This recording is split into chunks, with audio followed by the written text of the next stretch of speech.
Hey guys, welcome back to my channel.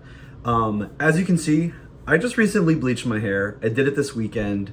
I had to use two different boxes to get it to this shade, but as you can see, it's still really brassy. There's still a lot of like orange tones in there, and it's not that sort of like cool ash blonde that I was sort of hoping to go for. This is a color you might want if you want like sort of more yellowy blonde hair, but if you want to go cooler, it's recommended that you do a toner after you bleach your hair. And I thought I'd put this little instructional video together to help save you some of the problems that I ran into my first time around trying to tone my hair after bleaching. So I ran into two different problems. The first problem was I bleached my hair, and then because your hair is so brittle after you bleach it, you might want to go ahead and start using conditioner to get it soft, which is good, you know. But if you want to immediately use toner, you should not condition your hair, because what the conditioner does is it adds oils and moisturizers, it coats your hair, and it actually prevents the toner, which is dye, from sticking and adhering to your hair.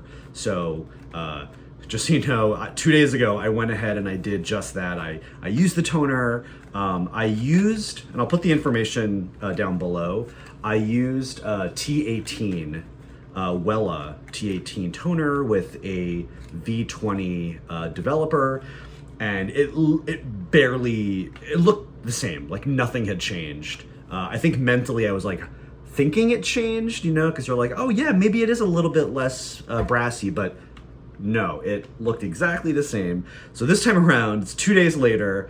It's not recommended to usually do toner twice in 1 week. They say to wait like 6 weeks until the toner washes out, but I don't think it stuck to my hair at all. So I think I'm in the clear, but we'll find out.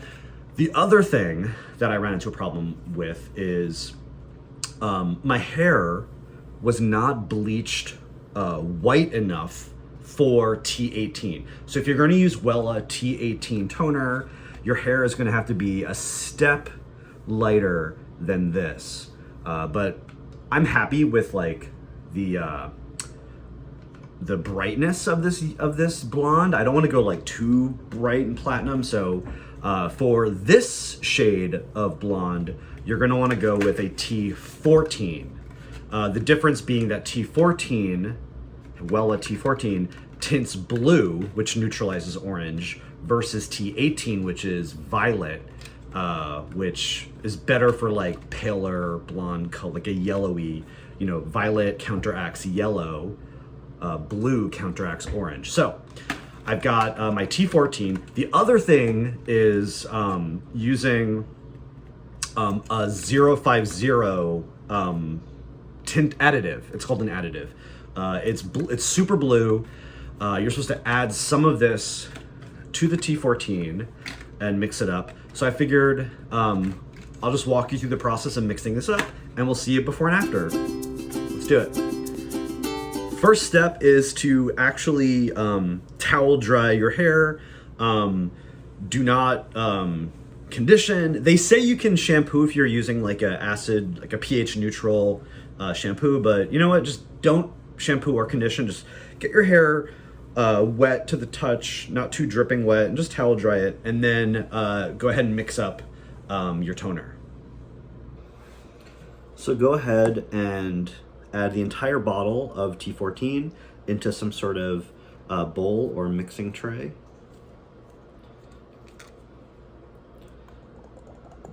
And your developer, I'm using V10 instead of V20. I'm using V10 because I don't need to lighten my hair any more than it already is. If you are looking to lighten your hair a little bit, you could add a V20, and it's supposed to act as a stronger developer.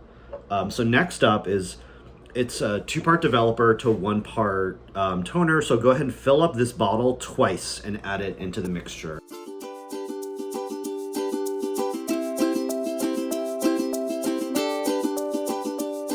And then when it comes to the when it comes to the 050 additive, I couldn't get a straight answer on the internet about how much of this to use. I watched a couple of other vloggers to see what they were doing.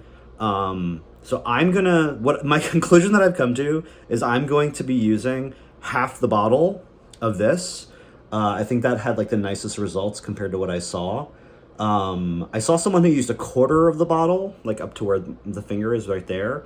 And it didn't look like it had that much of an effect. So if you like the way my after shots look, go ahead and use half a bottle of the the 050. Now go ahead and mix it up real thoroughly. See here, I got my little applicator brush. I'm starting in the back of my head, getting the like shorter sections done first before I get onto the top of my hair where it's like longer.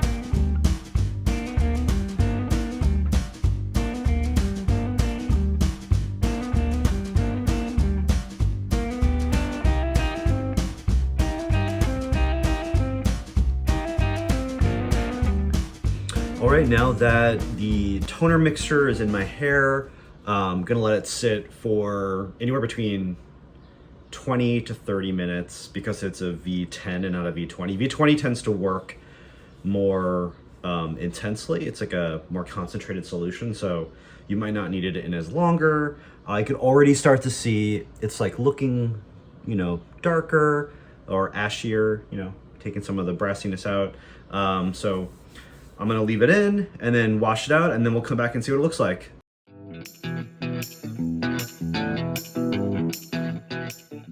And here you can see an after. As you can see, a lot of the brassiness has gone out of my hair. It's looking really good. I'm really satisfied with the final result. Adding that 050 additive and using the T14 instead of the T18. Get really close here so you can see. I'll also put a sort of side-by-side shot so you can see what my hair looked like before using the toner and then after.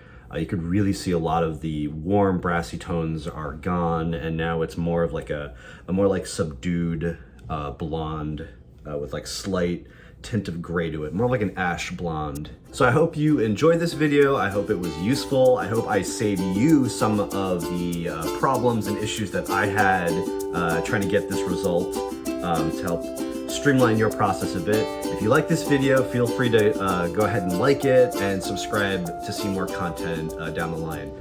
Thanks a lot and take care. Bye.